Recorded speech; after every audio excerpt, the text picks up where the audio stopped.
Ayun na show sa may bag natin. Polo. 60 pa.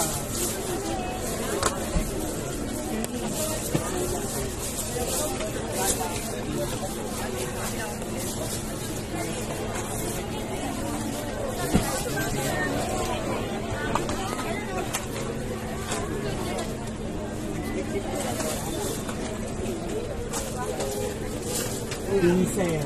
Ayan, something. Nakita mo yung Genshin eh. Nakita mo. I-zoom in. Magpapatid na daw si Mami. Ayun na o.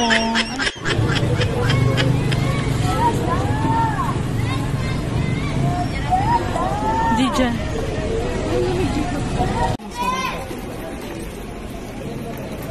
Oo.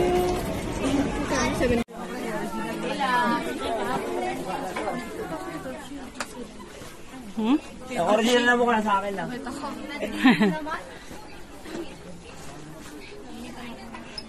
Eto nga doon ito.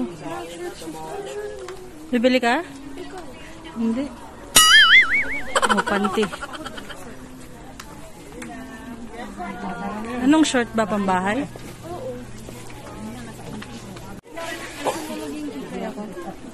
Nasa iyo.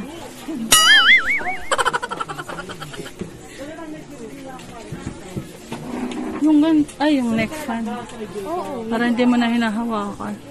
Ayun o. Ayun o. Oh.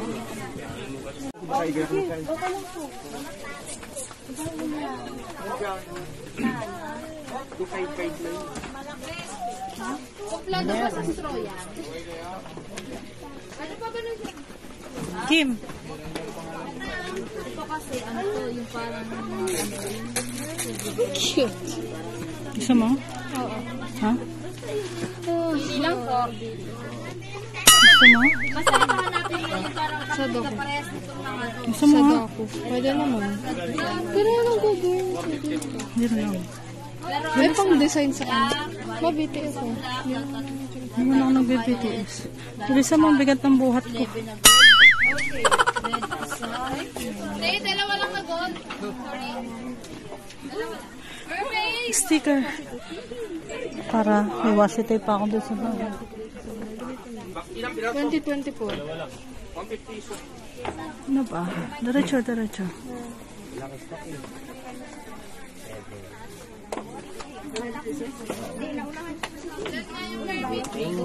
Kima? Ang design. Alam mo, may iniisip ka nga ako, hindi ko maalala. Ayun, yung kinukulayan na ano, notebook na itim. Saan kaya yun?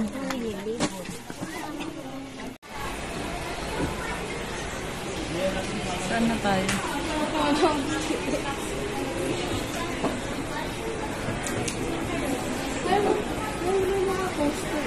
Tingin tayo ng poster.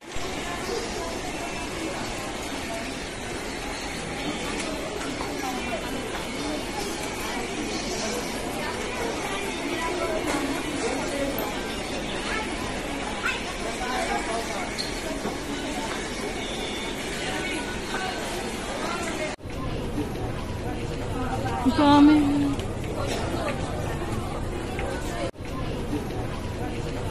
Ang dami.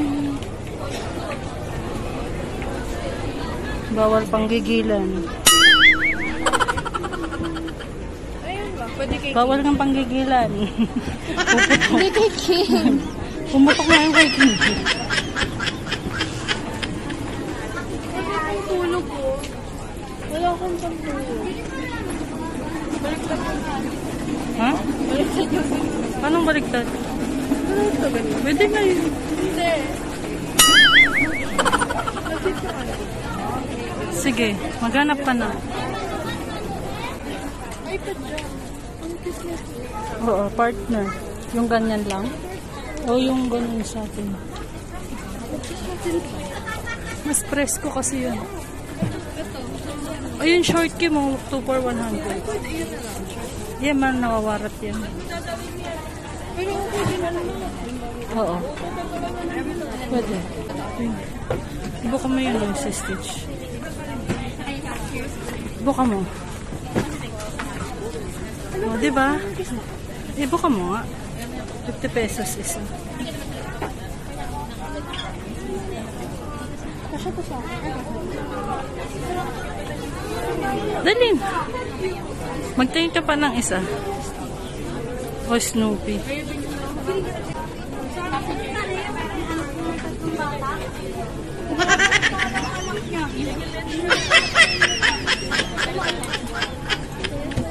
Sige, pag nakahanap ka na.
Oo, mali ka pa. Balikan daw natin yung One Piece. Doon na rin tayo lalabas.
Hindi ko kailangan yan.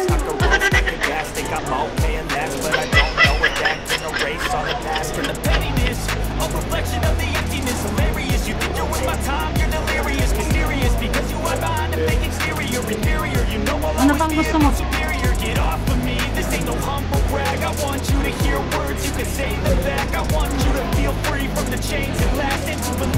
Huwag ka ng mga tatlo kayo.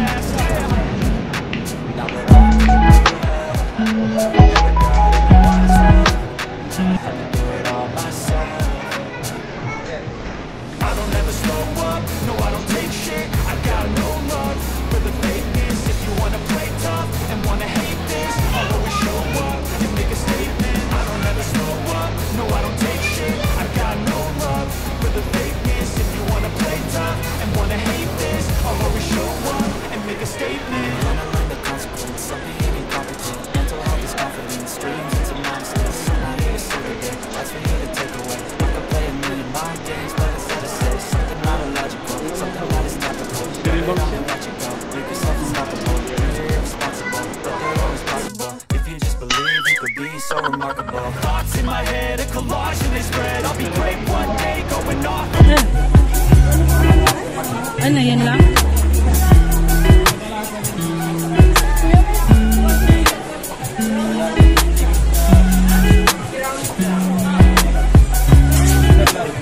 Yan na lang daw muna.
Hanggang November na lang daw ang season ng prutas na ito. Kaya naman bago pa ako maubusan, katulad ni Camilo Sanchez, napadayo namin ako dito para tikman ng kakaiba. Sulit at sobrang healthy na dragon fruit juice. At yun nga guys, andito tayo ngayon sa may Quiapo, Manila at ngayong araw nga hanapin natin yung sikat na nagtitindahan ng fruit shake dito sa may Quiapo. Kasi narinig ko na dinarayo daw talaga ang fruit shake stand na ito dahil 100% prutas ang kanilang ginagawa. Walang powder, no preservatives, lahat natural. So tara, hanapin natin at tikman natin ito. At yun nga, bali ito nga pala ang legendary fruit stand ni Aling Nene na matatagpuan lamang sa Hidalgo Street, Plaza Miranda, Quiapo, Manila. Madali nyo nga lamang ito may kita dahil sa may tapat lamang sila mismo ng simbahan ng Poong Nazareno at sobrang legendary naman talaga ang fruit juice stand na ito dahil napag-alaman ko na may higit 30 years na pala silang nagtitinda dito sa Quiapo at minana na lang ni Aling Nene ang putasan na ito sa kanyang nanay na si Lola Esther. At ito nga nakita natin na katuwang na niya ngayon ay ang kanyang anak na si Ate Patty. O diba ang tinding third generation na. Mga guys, kasama natin si Aling Patty. Yan si Ate Patty. Yan, tatanungin ko lang, ma'am, bakit ko kaya madaming bumibili dito sa dragon fruit uli ang Ma'am Aileen? Mura tsaka masarap. O nga guys, kasi tignan naman yan. Natural talaga, walang powder. Talagang 100% dragon fruit ang kanilang inilalagay. Panalo, solid. Isang 70.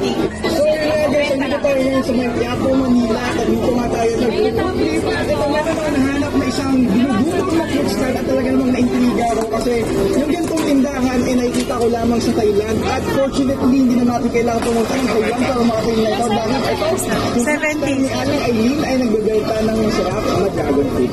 At yun nga, sobrang patok at tinatangkilik naman talaga ang juice stand ni Aling Nene dahil bukod na sa mura, masarap, healthy at natural pa.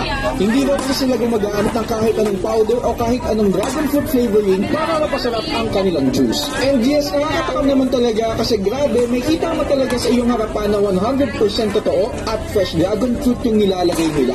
Sa pagpili ng kanilang dragon fruit juice dahil mas nakakamura daw yung mga tao dito. For only 25 pesos kasi ay maaari na itong matikman at kung malaki naman ay 50 pesos ang halaga nito. When it comes to taste, ay masasabi ko na nasarapan po talaga ako. Very milky dahil sa gatas at very subtle na sweetness dahil sa dragon fruit. Kung first time nga makakatikim nito ay baka manibago kayo dahil medyo exotic ang kanyang Kim.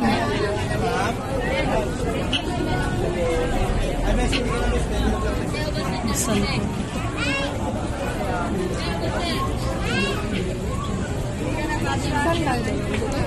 Doon, diretso. Dito sa may simbahan.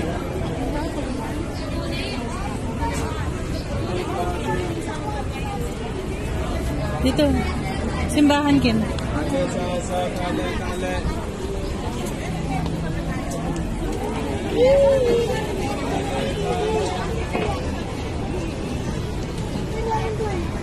Stop. Kim. Mapagod ako. Ano yung video ko lang yung simbahan? Diyan ka na.